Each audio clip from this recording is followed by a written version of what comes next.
Finland embassy shuts down. Simon Ekpa vindicated as ICC command arrest of the Nigerian army chief for trespassing. All right, my dear listeners, this is a reality that you cannot do away with. The army chief has really stepped on toes. In fact, toes that is more than toes.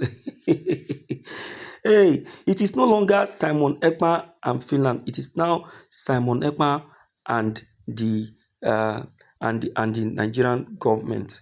It is now Finland and the Nigerian government. Finland is now going after the Nigerian government. That serves them right. In this very video, you'll be hearing it from the horse's mouth, realities, facts, and truth behind this very issue. Now, the Finland embassy has been shut down, and orders has also been given by the ICC for a quick effect. Now, pay attention, dear listeners. 200 people kidnapped, 5 killed, 200 killed, Christians murdered, herdsmen with guns, everybody killing, coming from the north to kill.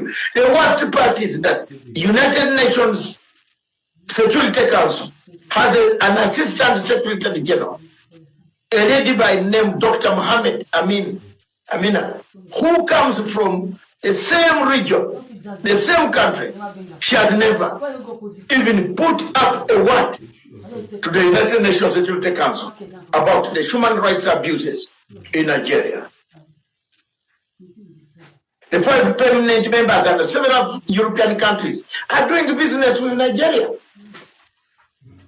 They have never sanctioned Nigeria. I've not seen any document sanctioning Nigeria signed by so many of these countries. We've seen murder, defilement, rape, abduction, kidnapping, banditry, killing Christians for the sake of a religion, herdsmen armed by the government, the army in Nigeria killing people. No European country has ever written a statement publicly to condemn the atrocities that are taking place in Nigeria. Our time has come now for us to stand up. How do we stand up? How do we walk? How do we protest?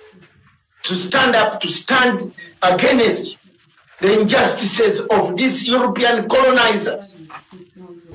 They colonized, they took up resources, they have come back for more resources.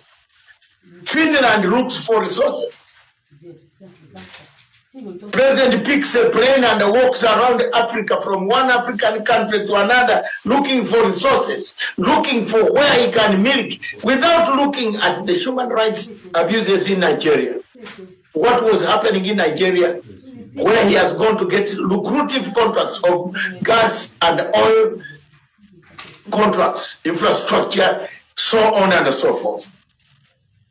These same countries with the democracy of 500 years or so allow Nigeria to go into Finland to try to bribe its way, to kidnap people, refoulement, which has been refused by international law. African wanting to take President Bola Ahmed Tinubu to the EU court. So they remanded Tinubu as regards going to court through the office of the AGF, Fagbemi.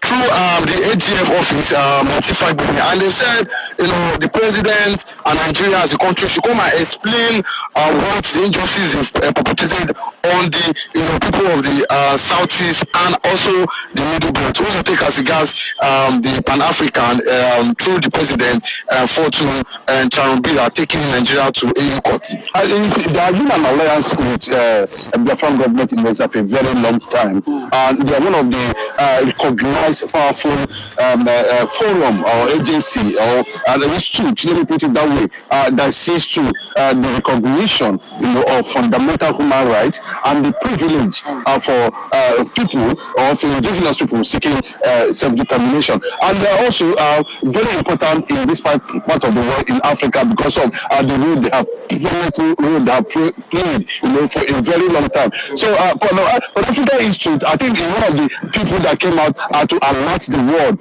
on the injustice that was going on, and we not only within Nigeria or within Africa, but I think to an extent they singled out the Biafran cause of the Biafran agenda, and they have been following it, consistently, especially the one we saw when Simon Ekpa had issues with the Finnish government. The Pan-African Institute or Forum, where the 24 hours was always still with Simon Ekpa, documenting, trying to find out the position of the Finnish government on the issue that has to do with Biafran Finnish citizen Simon Ekpa. So you can see this agency have continually issued a press statement attracting global attention to the issue of Biafra. So I don't know how he managed to single out Dr. Cho of Ambazonia too. These are the ones already on his table. So it's a recognized institute, globally, known for what they are doing now concerning people who are being facing extermination, political witch hunt, extreme marginalization, attack, like the one we are experiencing in Nigeria now under Fulani people. So and they are telling us that the Biafrans themselves that do not have right to protect themselves. Is that what the Finnish government is trying to actually say? The way we are seeing